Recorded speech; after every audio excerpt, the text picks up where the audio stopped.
basa-basi, ia langsung memberi John tugas baru, yaitu mengantarkan uang dalam jumlah besar milik Samidi ke Meksiko. Kali ini Samidi meminta agar John melakukannya seorang diri tanpa didampingi Coki.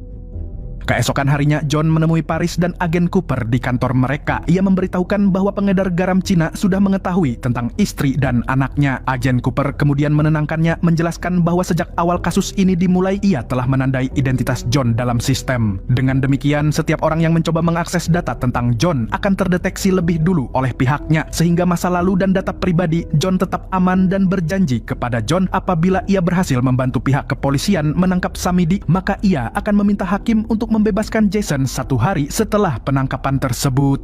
Mendengar janji itu, John menjadi sangat bersemangat, dan apabila resiko terbesar terjadi, ia sudah siap untuk membrutal. Saat itu juga ia segera menemui Jason di penjara. Dalam pertemuan itu, John mengungkapkan kekagumannya terhadap sikap Jason yang tetap teguh dan tidak mau menjebak temannya sendiri. John juga mengakui bahwa dirinya tidak sekuat Jason karena saat ini ia justru sedang menjebak temannya sendiri, yaitu Coki. I love you, son.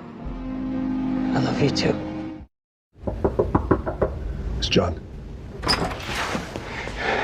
Usai dari penjara, John menemui Coki dan mengucapkan terima kasih karena Coki tidak memberitahukan kepada Malik bahwa ia sedang bekerja sama dengan polisi. Tak disangkanya Coki bersedia untuk membantu John karena ia ingin benar-benar tobat. Sebelum pulang, John menyempatkan diri mampir ke Mamat Gun Shop untuk bersiap membrutal. Hari yang ditunggu akhirnya tiba. John berangkat menuju lokasi Samidi untuk mengambil uang yang akan dikirimkan.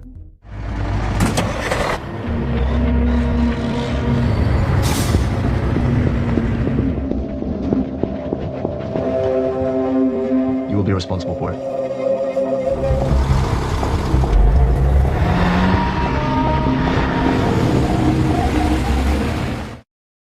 Di tempat lain, Coki tampak menunggu hingga anak buah Samidi meninggalkan rumah Malik. Setelah situasi dirasa aman, ia mulai beraksi.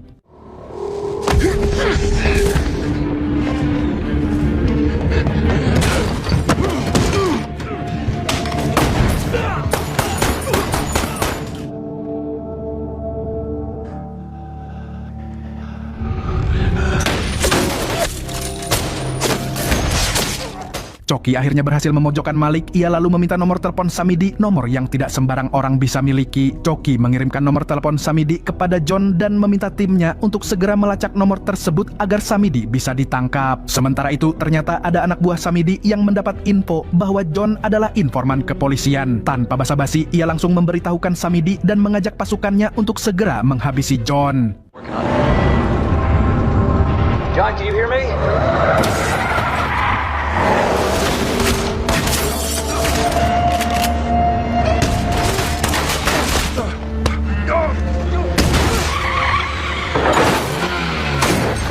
Did you get him? Yeah, we locked his position up his cell. Our tactical team's en route.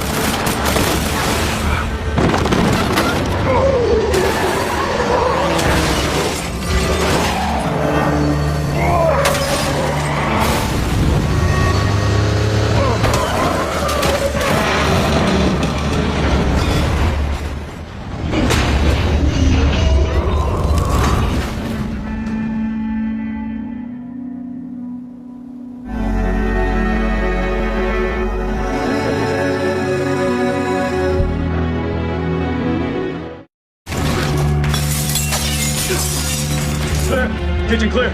House is all clear. No one's home. Sialnya, Samidi telah lebih dulu melarikan diri, namun tanpa diduga ia justru berpapasan langsung dengannya. Agen Cooper pun langsung mengejarnya. Show their hands now! Shut it up!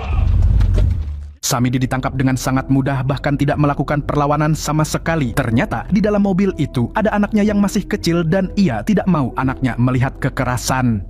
Beberapa hari telah berlalu, agen Cooper menggelar jumpa pers untuk mengumumkan kepada media dan masyarakat bahwa timnya telah berhasil menangkap sindikat garam Cina kelas kakap bernama El Juan Carlos Samidi yang lebih dikenal dengan sebutan Samidi. Paris kemudian menemui John dan memuji perjuangannya yang sangat luar biasa. Ia juga memberitahu John bahwa Jason akan dibebaskan besok pada pukul 7 tepat. Selain itu, keluarga John akan dimasukkan ke dalam program perlindungan saksi untuk mengantisipasi kemungkinan balas dendam dari anak buah Samidi yang telah kehilangan pemimpinnya. Sementara itu, di tempat lain, Coki datang ke kantor agen Cooper untuk memenuhi panggilan. Dalam pertemuan itu, agen Cooper menanyakan alasan Coki menolak program perlindungan saksi. Coki menjelaskan bahwa ia memiliki rencana sendiri, yaitu menghilang dengan caranya sendiri. Sebagai bentuk penghargaan atas bantuannya, agen Cooper memberikan cek senilai $100.000 atau setara 1,5 miliar rupiah dan voucher gratis makan nasi goreng seumur hidup.